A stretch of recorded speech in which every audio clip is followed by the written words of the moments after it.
people, oh God, you don't say you don't see finish. You don't say you never see finish. No be small thing, no be small matter. For this one, when I want talk so, this one heavy for my matter. No be small thing, no. Wetin they won't call this one, whether na arrow, I don't know what I won't call them. Make una come here, wetin this lady they talk, oh. As I cross this one, I was shocked to lies, honestly. Wetin this lady they talk, God help us. Before we go touch like this matter, I first greet una good morning, good afternoon, good evening, based on where you are watching me from. If you're a returning subscriber, may God bless you. And if now your first time when you take it across this channel, don't forget to subscribe and turn on the notification bell.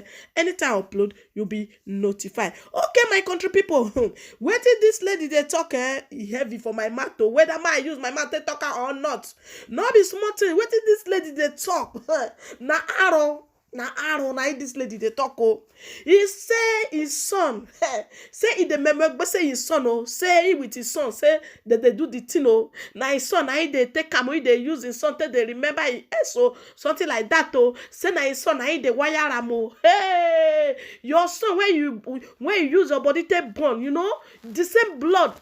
You carry a 9 months. Now your son, now he the say you. Now he they give you the basketballs. Haba.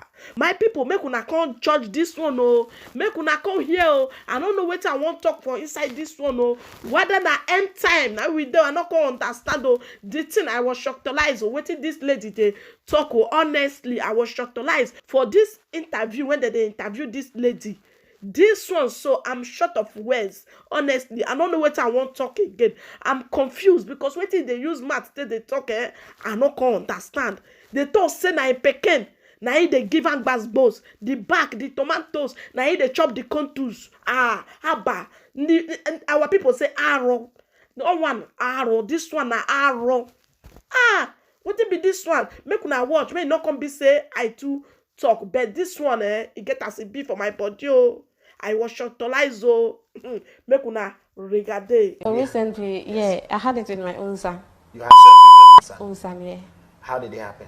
Oh, like sometimes I post on my WhatsApp status that I feel like I miss my ex-girls. I feel like going back to any of them to, have sex with them. Say, mommy, I'll use me as a vibrator. I have the real vibrator. I say, hey, wow.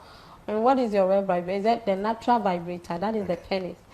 Right. And that was when I realized that my son is not that old, but he has a big... He has a big dick. Yeah. So how long was that session?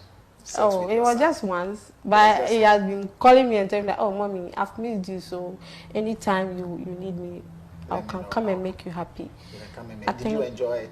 Oh yeah, I did enjoy it. You did enjoy it. Yeah. You missed, that feeling. But he's my son, so I can't continue. You can't continue having sex with him. But did you come? Was he able to do it to the point where? Oh, he was able to satisfy me. He was able to satisfy. But he's my son, so. But you can't continue.